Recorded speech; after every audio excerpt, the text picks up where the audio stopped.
In 2025, there's been some changes with how theme updates work in Shopify. It used to be that you could only really add app blocks so that theme updates would work, but now you can actually use custom sections. So again, these app blocks, those would obviously work during theme updates, but if we had a custom section like so, this would actually not work during a theme update. So to demonstrate this, I'm going to just back out of the customizer and I'm going to update to Horizon version 1.0.5. So I'm going to hit this update button here. Now, when I was doing some testing, I noticed that if I had any custom code in the theme.liquid file and I hit that update button, the theme update wouldn't work.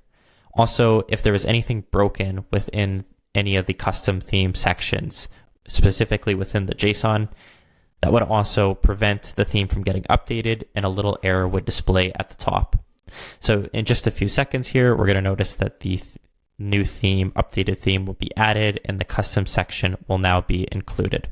Awesome. As we can see here, the theme was successfully added and now we can hit review to look at the theme. So inside the theme customizer, as we can tell, we have our custom section here, Flexi Hero image, and it carried over from the old theme update to the new theme update. So again, now if you add custom sections into a theme, and again, I haven't tested this with all themes, but specifically within Horizon, the section should copy over with the theme update.